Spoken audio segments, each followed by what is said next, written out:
Hi everyone, it's Jerri Rosen with Working Wardrobes. Welcome to our very first virtual Smart and Healthy Women series. I'm so glad you tuned in. I hope you've got something to drink right beside you. I just want to make sure that we let you know what it is that we're doing today. There is so much that we've been doing at Working Wardrobes. Today's series is going to feature Kelly Lamb. You're going to get to meet her in just a few minutes. She is absolutely fantastic. But I want to just give you a little update about Working Wardrobes. You know, we're in our 30th anniversary year. Wasn't quite the celebration that I had intended it to be, but we are doing so many wonderful things. And what we're finding in this whole time of us sheltering in place is that we pivoted to make sure that we're continuing to serve our clients. We created an initiative called Rebuilding Careers.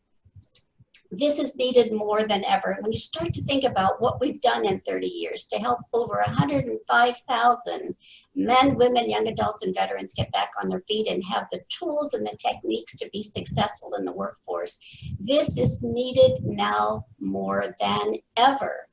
There are so many people that have been affected by job losses, and we need to stand ready and active to help people get back on their feet. So we're doing that with our Rebuilding Careers. We actually have a couple of packages. If you are watching today and you say, I love what Working Wardrobes is doing and I'd love to donate, I want to help some of our clients, we're going to invite you to come to our website. We've got a career starter package. We've got a career builder package. You can help people in our community get back on their feet.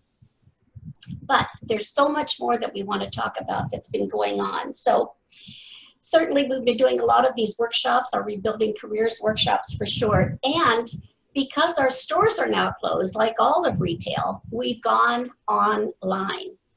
So you have a chance to do some shopping with us. I know we love retail therapy. I know we love it. And sometimes just finding something new makes all the difference in the world. And it turns out that most of us are buying tops because that's all we see when we're doing videos and Zooms and that sort of thing. So we've got a ton of tops on our online Poshmark store. So come and shop with us. We'd love to have you do that.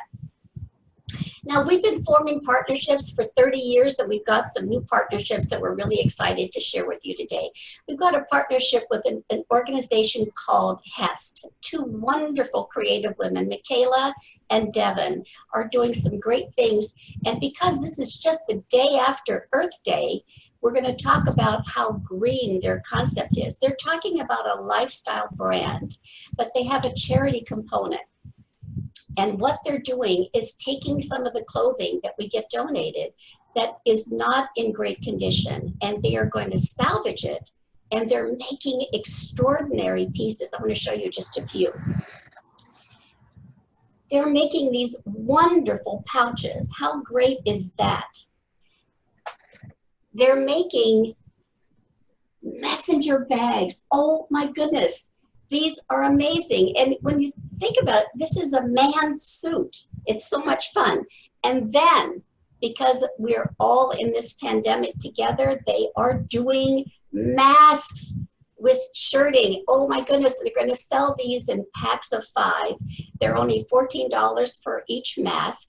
But here's the thing, 50% of the proceeds of anything that you buy, Michaela and Devin are donating to Working Wardrobes. So I hope you're going to shop a lot.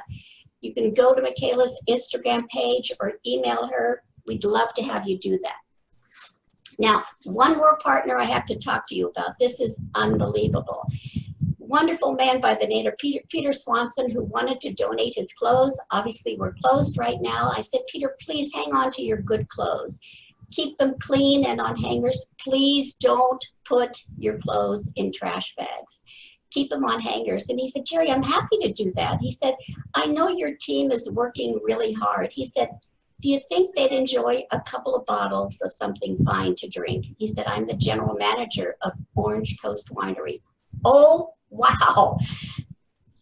Peter, I'm loving your bubbly. And my staff loved everything that you donated. We are so grateful to you. Here's cheers to Peter for sure. So now it's time for Kelly and me to have a conversation. So Kelly Lamb, welcome to our virtual series. How are you? I'm good. Thank you so much for having me, Jerri, and thank you Oh for my all the goodness. amazing work that you do in the community. Thank you so much. And honestly, I've loved just preparing for this series. We just laugh and have such a great time just kind of getting ready for this. I want to make sure that the same thing happens while we're live. It was So fun. thank you for your energy and for your passion. I want to just talk a little bit about you, Kelly, because you've got a multifaceted background. I want to just take you back when you were Kelly Paul in the corporate world. Yes. So those 10 grueling years, just tell us who you were in the corporate world, Kelly. I started right out of college working commercial real estate, and I was started in a sales position, and I worked my way up to the director of marketing and new business for an architectural design company. And I was working crazy hours and traveling and entertaining clients and all that other craziness that worked up to long work weeks and made me ultimately lose myself. I gained weight, I got unhealthy, and I needed to get myself back on track. And I did that through finding yoga and really just focusing inward and starting to find the Eastern way of medicine versus just focusing on Western. And I decided to slowly but surely change my life. So I think so many of us in the corporate world, Kelly, have had that experience, right? We're on the fast track, we're doing well, we're getting promoted, we're making great money, and then we say to ourselves, is this all there is? Yes. And that's what you said, that there's got to be a different way for me to live. Absolutely. And I just wanted that title and I wanted that dollar amount. And I got both of them. And then I was like, but wait, I'm not happier. Nothing exciting has come from this aside from a bigger paycheck and a new tax bracket. And it just, the true happiness didn't really happen. But you did find a lot of that inner peace with yoga. How did you find that? You know, it was like therapy to me. I was sometimes going 2 times a day. I went every day for sure, sometimes 2 times a day on the weekends. And it was just something that kept me going and kept me happy while I was at work because I knew I'd be leaving and going to a class, or just made me be more mindful in a very demanding industry. Being a female at this time in the early 2000s in construction was difficult. I mean, it still is now, but this was way before Me Too or anything like that. Absolutely. But there was also a very special man who came into your life who kind of helped you down that road to yoga. Can you share just a little bit about that?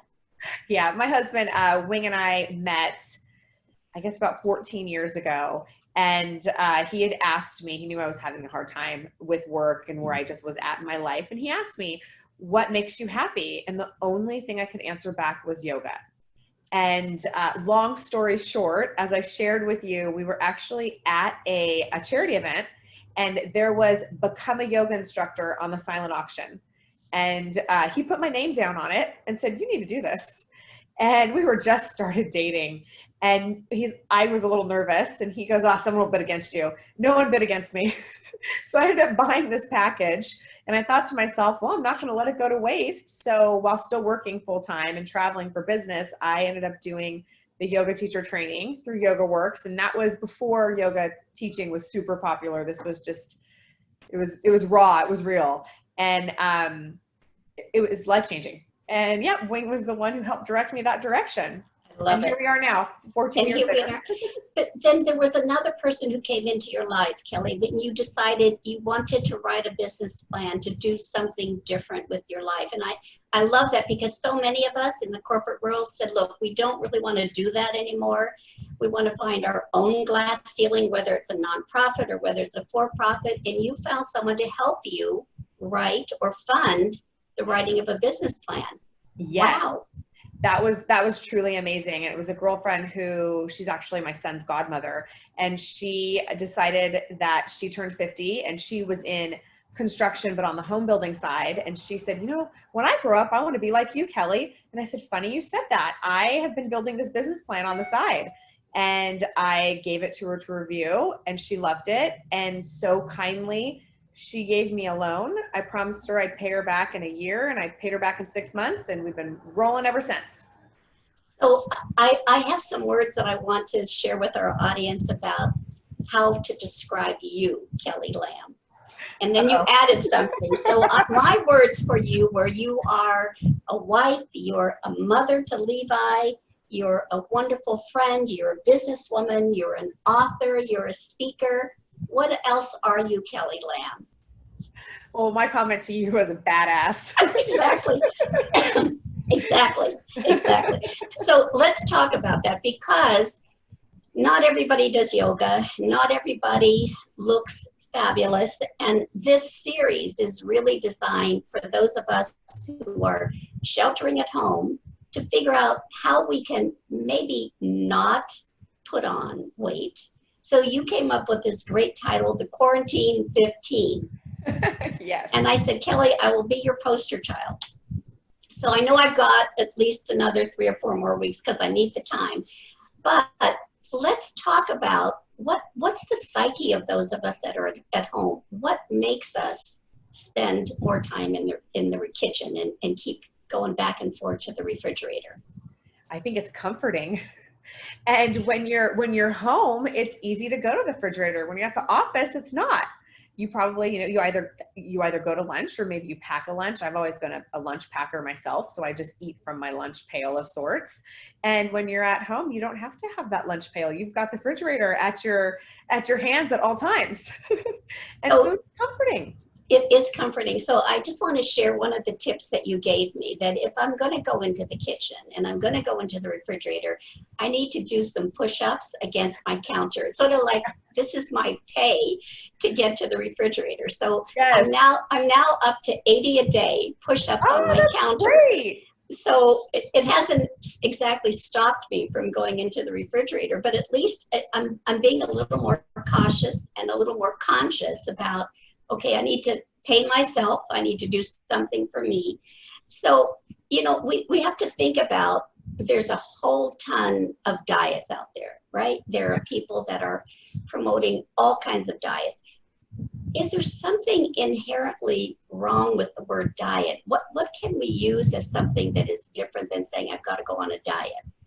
Yeah, I agree with you. I think the word diet it's a 4-letter word. It's negative, and it makes you feel so constricted when you say I'm on a diet, and then it almost gives you more pressure. So then you're constantly worrying about what you're eating or what you're going to eat and whatnot. So I think it's just really thinking to yourself or saying to yourself, I'm just being healthy. I'm making healthy choices. So instead of talking about being on a diet, you're making healthy choices. When you think about this array of diets that are out there, it seems like there's something trendy that pops up. Is there one diet that you find that actually is helpful? Is there something that people could think about following? There are a lot of diets, like you said, and there's a lot of diets that work for people and some that don't. I mean, I've tried a bunch of them myself as being my own experiment, and some work, some don't. One that I think really works across the board for everyone is intermittent fasting. It's easy to do. I mean, the first few days are a little rough, but once you get past day 2, you just kind of get into a roll and you keep moving. And really eating in an 8-hour period is what our ancestors did.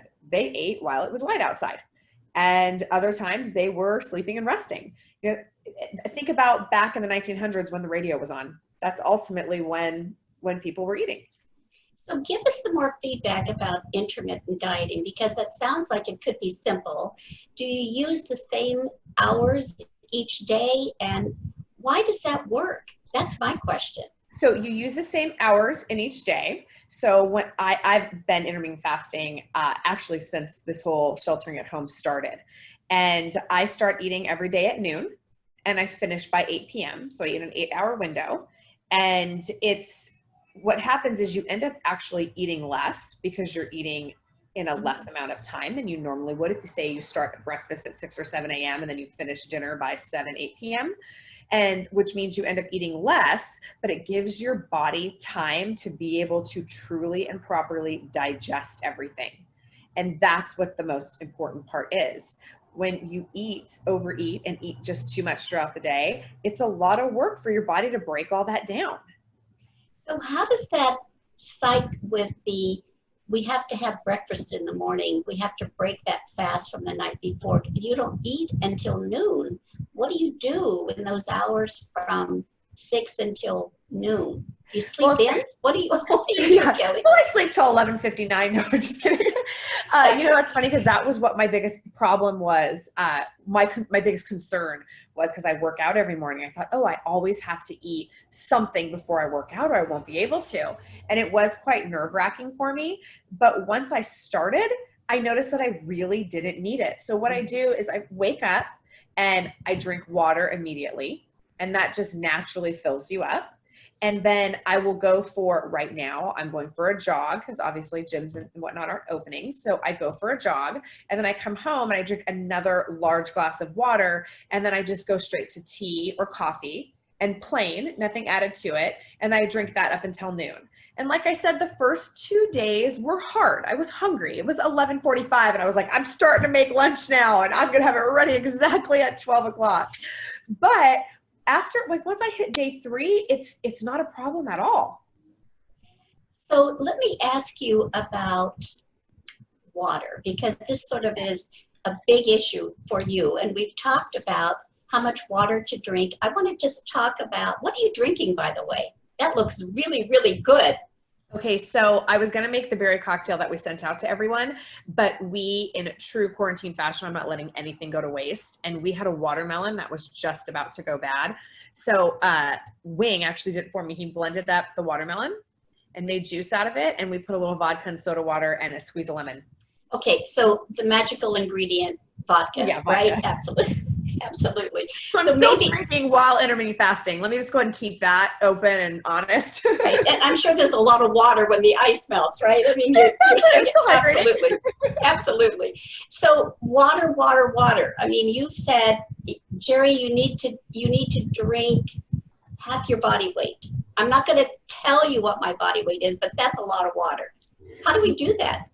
You know what? Again, like waking up and drinking a glass of water first thing in the morning is a game changer. If you can start drinking as soon as you get up, water, as soon as you get up, by the time noon hits, you're actually, it's shocking how much water you drink. So like you said, I always recommend to drink half your body weight in ounces of water a day. Now, if you need to change it up and add some lemon to it, or maybe some cucumber, berries, something just to give it a little bit of flavor, that's fine. And it's just like intermittent fasting. It's something that you build yourself up to. So get started with the water, have a goal for your first few days, and then slowly add 10 ounces each day. And you will get there.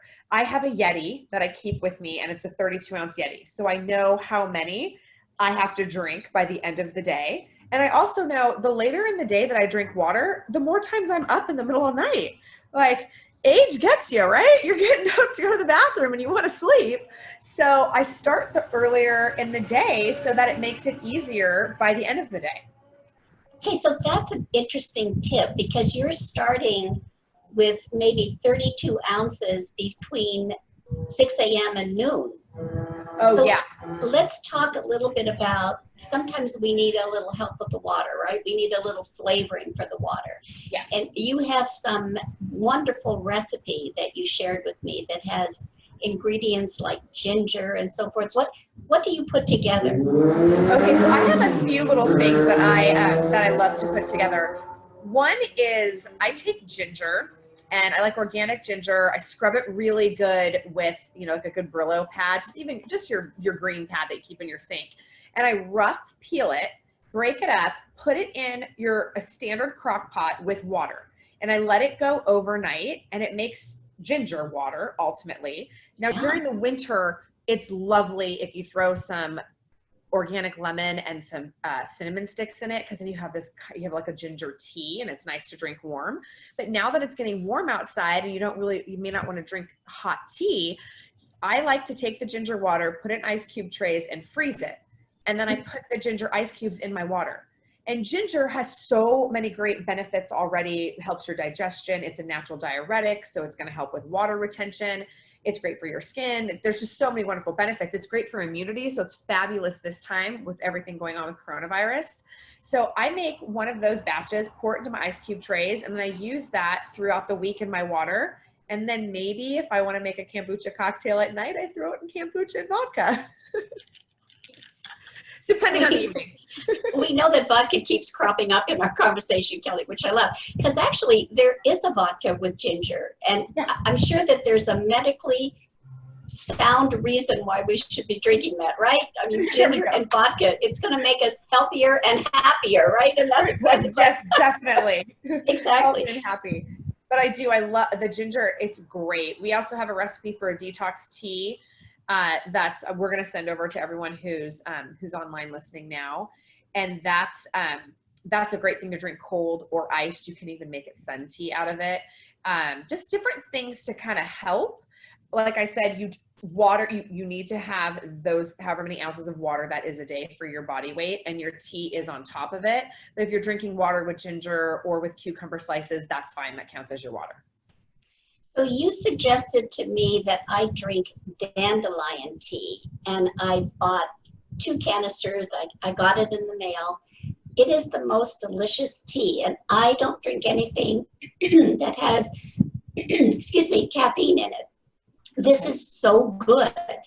It is so robust and tasty, and yet it's light and refreshing. So why is dandelion tea so good for us?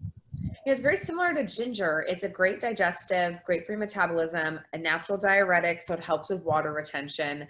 And like you said, it really has a lovely flavor, so it's easy on the palate to drink. And it's naturally detoxifying, so it's great for the kidneys and liver. Well, I think it's a great tip, and I'm learning to really love it, and I'm drinking it all day long because it just has such a great flavor. And I think the message that you said to me is that it will be a waste buster. So anything that you could suggest that's a weight buster. I mean, I don't know how many of our audience out there thinking about what happened to the waist that we had when we were 20 years younger. Yeah. But how does it work as a waist buster? Because I want that to happen really quickly. It's just so great for water retention that it really does take down inflammation in the body. And if you drink it daily, it just helps keep that inflammation down. And what I was going to recommend, especially since it's starting to get warm outside, it makes a beautiful sun tea. So just throw some in a nice pitcher, put it on your front or back patio, and you'll have a dandelion sun tea to enjoy. So there's so many tips that you have, Kelly, of how to be healthy, to drink and to eat. But I want to know, what's the food that actually feeds your soul that might be kind of bad? Because you can't be all good. Come on, tell us what's the bad thing that you crave. Ice cream. Ice cream. I love ice cream. I love plain vanilla ice cream. It's my favorite. And that's my go-to comfort food. If I just really want something to, bad day, whatever it be, really enjoy just a good vanilla bean ice cream. The real thing. Yeah, the real thing. A whole fat, the real deal. So what do you say to all of us when we really need to think about what feeds our soul, but how do we keep that in moderation? I think that one thing that's really important is we're obviously in a very difficult time right now in our community and in our world. And if there's a particular food that feeds your soul and it makes you feel better, then have it. Obviously have it in moderation. Say it's a night that it's not in moderation. And, I've taken down a good container of ice cream by myself before. And if you're going to do that, then just make up for it the next day. And instead of feeling guilty about it, enjoy what you're doing. And the next day, know, all right, you know what? I ate that pint of ice cream. I'm going to do right. I'll wake up in the morning, have hot water and lemon, and I'll make sure to eat extra vegetables or whatever it be. Add some more fiber in your diet the next day to make up for what you did the day before. It'll balance it out.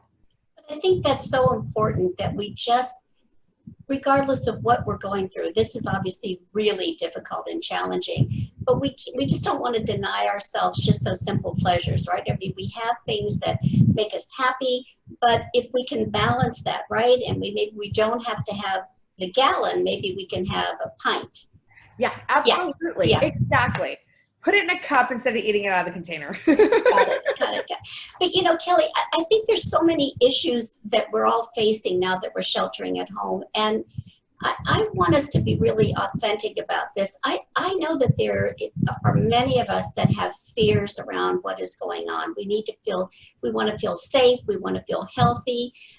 We're hearing so many stories about how people are just, devastated by this dreaded virus and how difficult it is to overcome. And does fear compel us to maybe overeat? What's the basis of what happens to us when we're really in that fearful state? I think it does. I was actually speaking with a girlfriend last night, and she was saying when she gets into a stressful or fearful situation, she goes the other direction and just doesn't eat because she just loses her appetite. But then someone like myself, I go the other way and I just eat because it's comforting and it feeds my soul and it just makes me feel, I go to my comfort foods and it makes me feel better. And there are people on both spectrums, and I think it's being aware of what you're doing, because if you're not eating, you're not giving yourself the nutrients that you need. And then if you are overeating, you're hurting yourself. So it's trying to find that balance. And this is a very stressful time, and being mindful and being aware and being kind to yourself. Like, just kind to yourself, knowing that, okay, I realize I'm going to be mindful of what I'm doing right now. I recognize I've gone for the ice cream and I'm eating it right out of the container because it makes my heart feel better. And just, and really following that and just understanding that, okay, this is where I'm at. And now I need to stop. And then I'm going to focus on what's better for me, to actually feed my body with the nutrients I need so I can stay healthy and keep my immunity up, because that's really important right now. I think that's really important. So let's talk about, we've got to get out of our homes from time to time. We have to go to the grocery store, right? Yes. Maybe we could call in, but there's almost this sort of pleasure right now in having a trip to the grocery store, whether we're standing in line at Trader Joe's or whatever we're doing. Are there some, Kelly, tips of what you think we should be buying, and what should we have in our refrigerator right now? What should we have in our pantry? What are those go-to pieces that would really be good for us to shop with? That's a good question. I always keep, like, my pantry go-tos are organic extra virgin olive oil, organic coconut oil.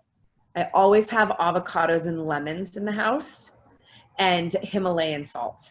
So those would be my go-tos that would say that every household should have, because you can use them in so many ways and they all have great benefits for you, and you can throw them really in any dish. Okay, so Himalayan salt is like brand new to me. So give us an idea of what is that and where do we find it? So Himalayan salt, you can actually find it at most grocery stores now. I'm not going to lie, I buy mine at Home Goods. They always have the really big container in their food section, and it's a great price. So I get the big one because we go through so much. But Himalayan salt is the only salt, is the only product that has all 64 trace minerals aside from sea vegetables. So like seaweed. And we're not often eating seaweed, right? So you're getting your 64 trace minerals, and it's not bad. It's not going to make your blood pressure or anything go up, and it flavors your food fabulous. There are people that will take a Himalayan a Himalayan salt rock and put it in a mason jar or a glass jar of salt of sorts. And then as the salt dissolves, which it takes, the rocks are very large, so it takes quite some time for it to dissolve. And you stir it every morning and just put it in a cup of water and drink it down. So you get your trace minerals first thing in the morning. And that's another way, if you're having a mug of water, well, there you go. That's 6 ounces right in the morning. And you have your 64 trace minerals and you're ready to start your day. Okay, so I just have to ask this question because, this is so new for me. How did you discover Himalayan salt? This sounds so unusual. Actually how I discovered it was through a very dear friend of mine, Chef Jerri Rosen. She's a whole food chef, and she used to have a restaurant in Costa Mesa, and that's how her and I originally met. We started teaching some cleanses together. She is a force to be reckoned with. She's just a great woman. And she was the one who recommended it to me. I was having some digestive issues, and she had said, I really think you should try that. And I started to, I went and got a rock, and you keep the rock in a glass jar. Like I said, it can't have any metal around it because there's actually some type of aversion between the metal and the salt. And I started doing it every morning, and it's made such a difference. And I started buying it, and even I have a 4-year-old son, and he really likes salty food. And so I put the Himalayan salt on it, and I don't feel guilty because it's good for him. So what happens to those of us that have high blood pressure and we're told not to have any salt? Is there something, is it healing enough to have the Himalayan salt that kind of mitigates whatever the dangers might be? Yes, it actually does. You won't have any issues with it because the Himalayan salt doesn't have any of the, it's uniodized, so there's nothing bad in it. And does it really come from the Himalayan mountains? It does, yeah. There's actually, if you Google it, I don't know, they have them nowadays too, but back in the 70s, it was really popular to have Himalayan salt rock lamps. And they still have them now. I actually have one. And it's very cool. If you look into it, there's so much amazing information. And they say that the workers that work in the salt mines had such clear sinuses and lungs and had no asthmatic issues. And it's because of the salt. It's so good when you breathe it in. It really helps clear the lung passageways, pardon me. So is this something that is relatively inexpensive? Is it frightfully expensive? No, it's actually, no, it's not terribly expensive. Like I said, you can find it at any grocery store. Like I said, I'm a sucker for a bargain. I go to Home Goods, and I mean, the bag is huge. I don't even know. It's gotta be at least a pound. It's a big bag, and I think it's $11.99. Wow. Yeah. So and you can get it on Amazon. I mean, really just Google it. You'll find it anywhere near you. So these are really, really great tips. So we've got the avocados, we've got the lemons, we've got the salt. What else is a staple that we should put in our refrigerator or our pantry? What's something that we absolutely want to have around at all times? Oh my gosh, there's so many wonderful things. I would say garlic. Garlic is so good for you. You can add it to any dish. I make a salad dressing every night. We have a salad every night with our meal, and I make a homemade salad dressing, and I always use fresh garlic because, again, it's great for immunity. It's good for digestion. It's good for everything, right? And so that's something I like to keep, and it keeps for a long time. So you can buy several cloves and just keep them on your, keep them on your shelf or your countertop. So Kelly, we had this great conversation about kale, yes. and how, this conversation about how did kale go from being this decorative piece on platters around the world to something that we really want to eat. Who discovered that there was so much value in kale other than decor? I think it's so funny because now kale, as we talked about, is my good comfort food. It's not my bad comfort food. I love kale, and I always keep it in my refrigerator. I make kale chips all the time. My 4-year-old drinks kale chips or eats kale chips.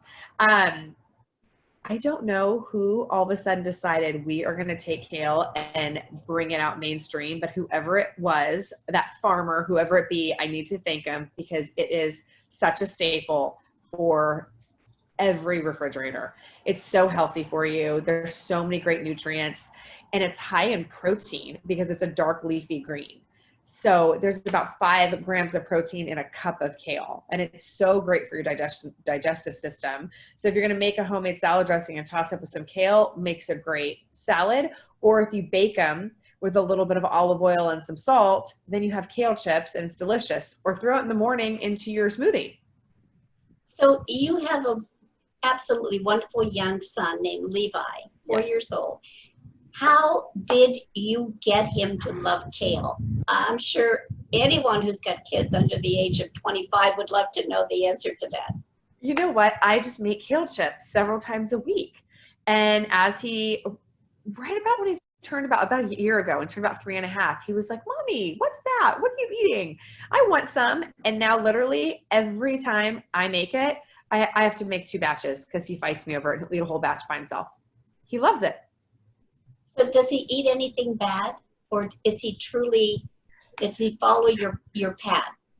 He is very good with the way he eats. I have to say that. I mean, he drinks a kombucha a day. He likes green juice. The kid eats clean, but he has recently discovered lemonade and candy. and it was from a very dear friend's son. So now the candy has hit the cupboard. He's found the other path. Yeah. He found the other path. So I always say balance. You know, if you want some candy, go ahead. If we're out and you want a little glass of lemonade, go for it. It's not worth the fight. And we all need to have our little vices and have our fun. And I mean, it's fine. So as you're making some of these great treats, and I know you're very connected to your family and your friends, how would you suggest to our audience what they could do to kind of cook some things and maybe create some gifts that they could share with their neighbors? Oh, I love that. So we're doing this e-blast every Thursday called Finding Calm in the Chaos. And we started just doing little tips since sheltering in place started on just keeping sane and feeling good and being mindful. And we did an e-blast a few weeks ago on kindness and kindness notes and kindness cards. And we were recommending people to either make goodies at home, where a lot of us are homeschooling. And I was not made to be a teacher of a pre-K. It is not in my resume, and it will never be in my, I think I've been fired like 5 times just today in that position. So every week I try to do a new recipe with him because that's something that we are good at doing together, and he enjoys cooking. So a few weeks ago we made homemade granola. And then we packaged it up and we put it in little mason jars and we dropped it off at friends and family's houses and put it on their porch with a little note. We also did a thing where we took paper that we were going to throw out. So instead of just recycling it, we took newspaper and magazines and we made little hearts and we went and sprinkled it on neighbors and friends' porches. And just saying, like, left you some kindness hearts. And Levi we've also taken petals from flowers that were going bad. We did a scavenger hunt and went outside and picked some flowers, and I had some in the house with flowers that were going bad. And if you take the petals and you put them in a mason jar with boiling water, it makes a watercolor. And so Levi has used the watercolor to paint on white crepe paper, and then we make little notes once it dries and drop those off in people's mailboxes. And I mean, I have to say the notes and everything are lovely, and people, it's so sweet and heartwarming, but I have got a lot of asks for more granola. People like the food. But this is also a time when maybe we're doing more outreach to our friends and maybe we're connecting in different ways. What are other tips that you think you could give to our audience, Kelly, about how to stay truly connected? I mean, we're sheltering in place, but I think we all have this just enormous need to touch and to connect. How do we continue to do that and stay out of the kitchen? Oh, I agree. You know, first I want to say, and you and I did talk about this, is being kind to yourself. I think it's so important to really give yourself some leniency and kindness and understand that this is a hard time and we're all trying to figure it out day by day, sometime hour by hour and minute by minute, because you just don't know what's going to happen. And then being able to pass that on to your family and your friends and your loved ones is so important. My husband's job has literally completely changed. He's gone from running restaurants to now running deliveries all over. And so he was out last night at 10 o'clock p.m. doing a delivery. He has one at midnight tonight. He's doing it for our frontliners and really supporting these people who are our heroes. And it's hard with a 4-year-old. It's hard with running a business and also trying to homeschool. And I'm working very hard on being kind and just understanding that every day is changing. And I just have to be kind to him and kind to myself and just go with the flow. Go with the quarantine flow. Go with the quarantine flow. But there is almost a pressure cooker feeling, isn't there? When you're in a home, you have a child, you have a husband, you don't have as much time to exercise. How do you decompress? What's that message? What's that message? Figure out what, honestly, for me, it's find what it is to decompress. If you just need to have 5 minutes by yourself just to breathe and meditate, and that I have a very small house. If that means just shutting the bathroom door and sitting on the counter and meditating, whatever. For me, I just need to get outside every day. So I've been able to work out with my husband that every morning I leave according to before he needs to leave. I say, just give me 30 to 45 minutes.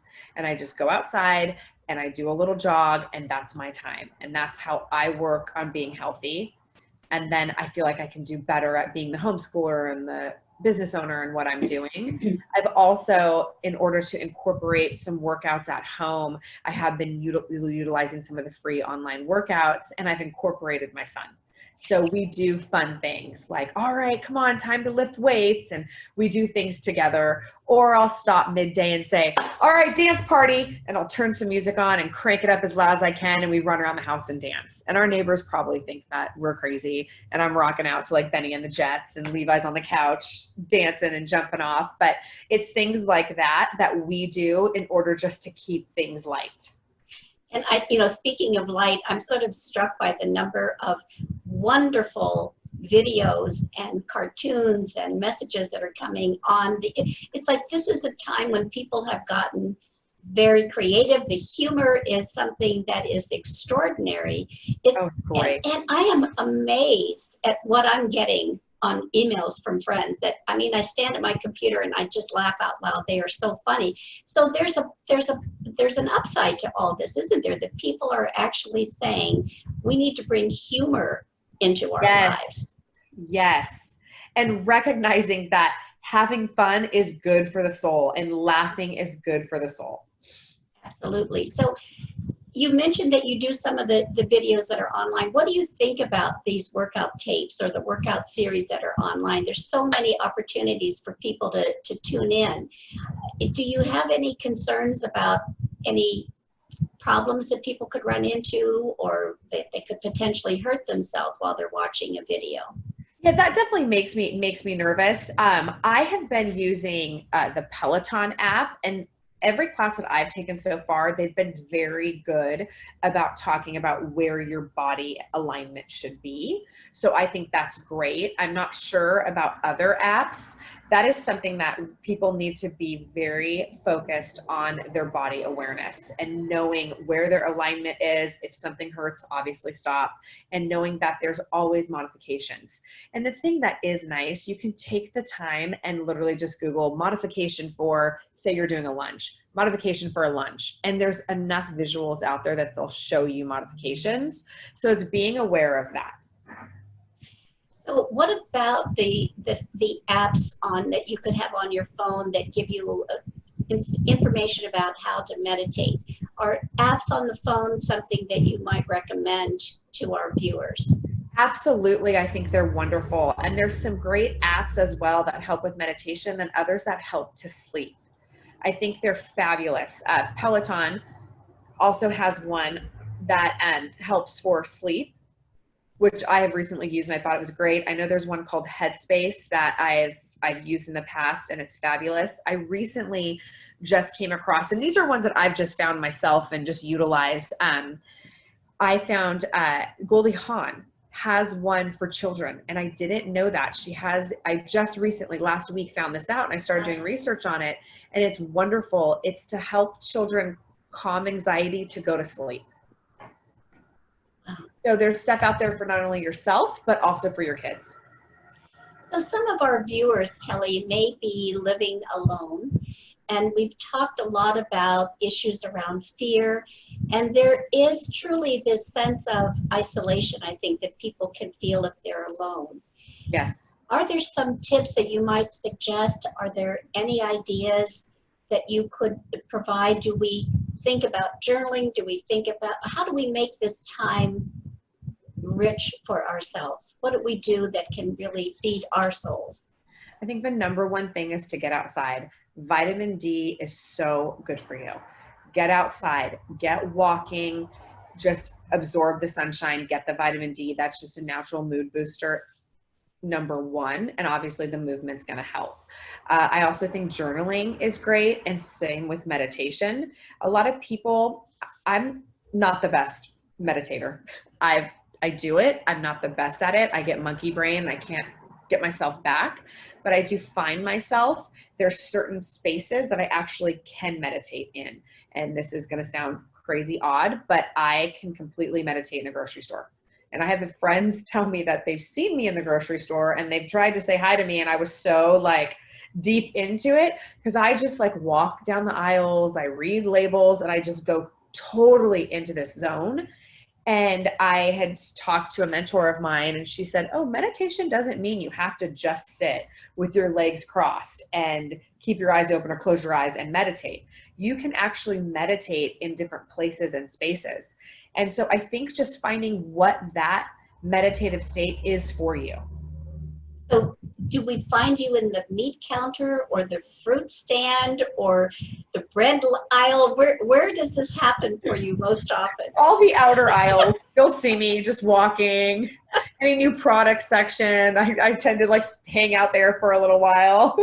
So leave Kelly alone in the grocery store because if you say hi she's to me, very social, but not necessarily in the grocery store. If you say hi to me and I look really focused and I'm staring at a can of beans, just let me stare. So do you know when you go into your meditation and when you come out? You know what's funny? I'll come out like of the grocery store and I'll feel so relaxed and calm. And then that's when I realize I did it. And it's so automatic for me. And I love it. It's one of my favorite things to do. I do all the grocery shopping for the house. Grocery shopping now is a little difficult, obviously, but I do all the grocery shopping for the house because it's my space. And do you wear a mask when you're out there doing your grocery shopping?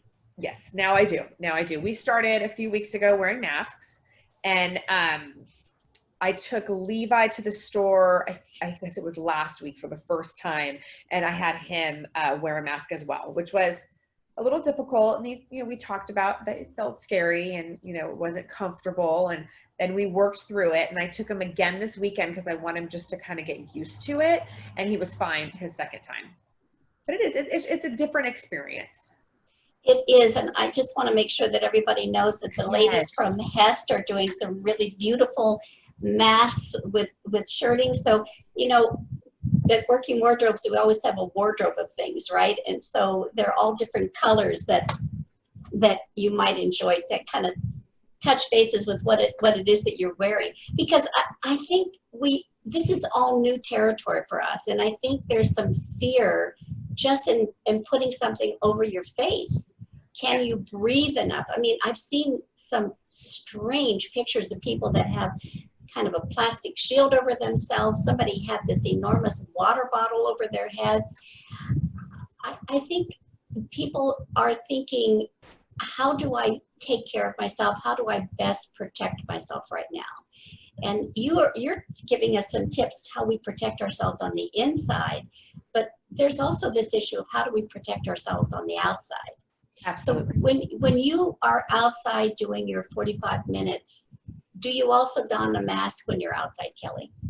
I don't. I live right by the beach, so I go out and I have not been doing a mask on the sand. I jog on the sand and I stay way more than 6 feet apart from people. And if I see someone running in the opposite direction as me or coming towards me, then I'll go ahead and I'll move over several feet. So I'm very aware of keeping distance, but I have yet to wear one. I'll wear it out in public when we're either shopping or at a store, but I have yet to wear one working out.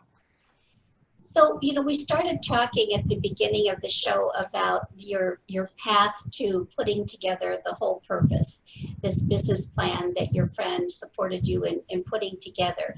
Can you give us just some ideas of what does the whole purpose stand for, and how could people learn more about the work that you're doing?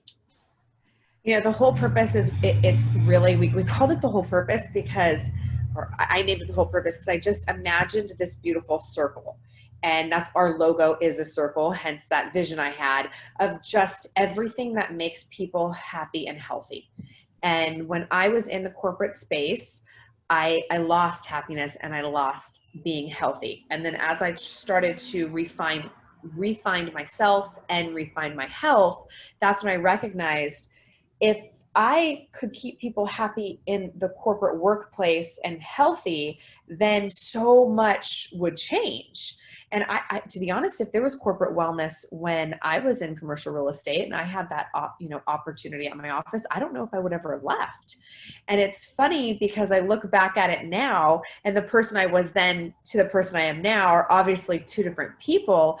But I look back at who I was and I always think, okay, I want to make that Kelly, the Kelly Paul, healthy. I want to make sure she knows how she's eating at work and what to eat healthy and how to snack healthy and not to snack on the donuts in the corner and, different things like that. And the whole purpose is really all about taking that full circle and going into the corporate offices and helping people just live happy, healthy lives. So whether it's chef demos, nutrition demos, we do team building, we do fitness classes, you name it. We do anything that can help someone be healthy in the workplace. And then it's great for employers because they're getting happier and healthy employees that ultimately when an employee is healthy, they're going to be working longer and stronger and harder. So I want to just kind of dig into that for a little bit, because we're going to be different when we come out of these cocoons, right? Yeah. Everybody has been sheltering at home, finding space in their homes for an office or a tabletop or a portion of the dining room table, whatever that is, in their bedrooms. So we'll talk about this in our third of our series, but you and I talked about we're going to provide some tips to CEOs. What are the top 10 things that CEOs could consider now to think about what do you do to implement some really interesting ideas to make your employees feel more engaged, more empowered, more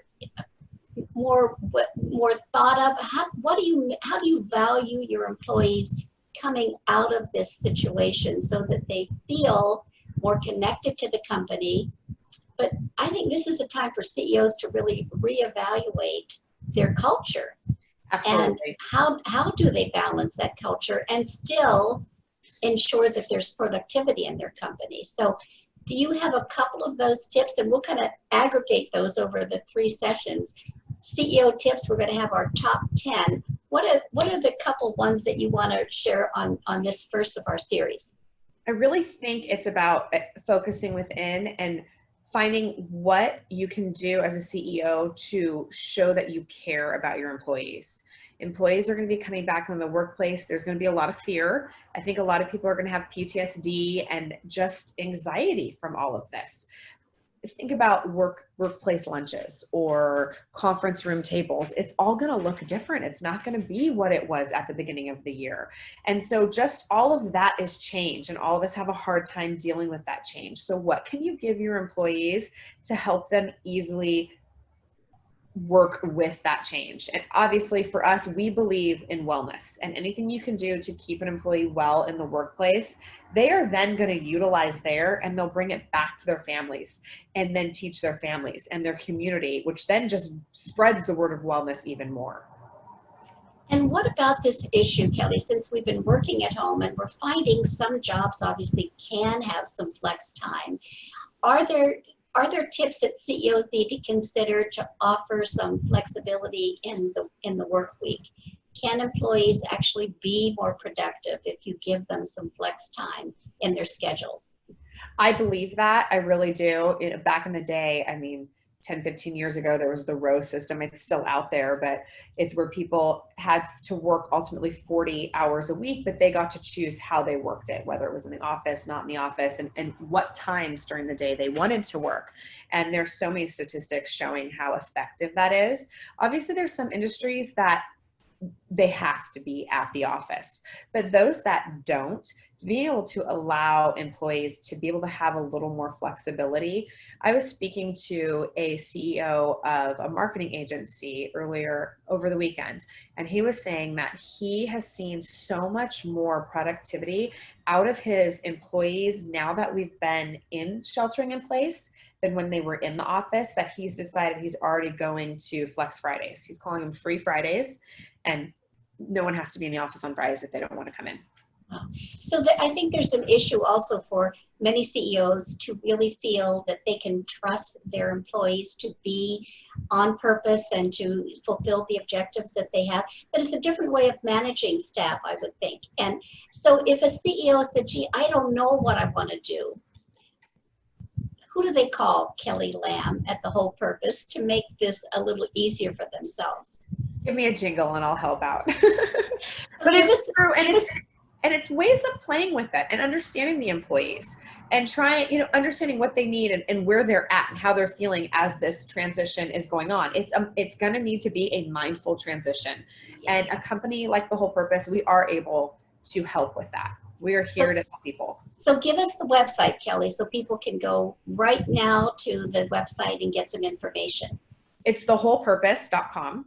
.com. And you can follow us on all the social outlets at The Whole Purpose. And we also have a LinkedIn page, The Whole Purpose, as well. And if anyone has any questions and they want to reach out to me directly, you can just reach me at info@thewholepurpose.com. Send me an email and I would love to help answer any questions. So Kelly, we have 2 more in our series. It was so great as we kind of put this together because we were talking a mile a minute and we realized this is more than one event. And so thank you for agreeing to be doing this series with me. So coming up on May 7th, we're going to talk about your home is actually a gym. So when I was talking to you, I happened to look into my kitchen and I thought, I could do push-ups against that counter. So is there another tip that you could leave our audience with today? And then we'll have many more on the 7th of May. But what would you suggest, Kelly?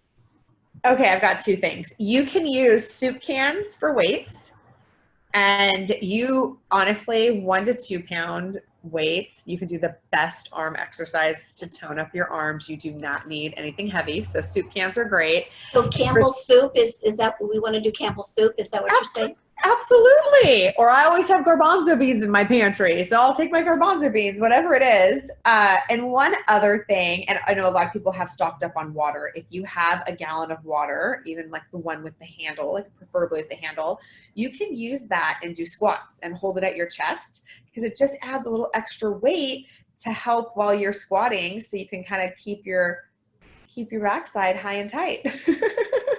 Okay, so we definitely want that. I love the visual of that. So if we're going to say how much have you had to drink, by the way? I mean, I've been sipping on my wonderful bubbly here. Good, aren't I? Really I have to thank Wing for that cocktail when he gets back. Exactly. So what would you like our viewers to have next time we meet on the 7th of May so that we can really get into this idea of exercise? Are you asking us to come armed with soup cans or a gallon of water? What would be your choice if you were going to give us a tip?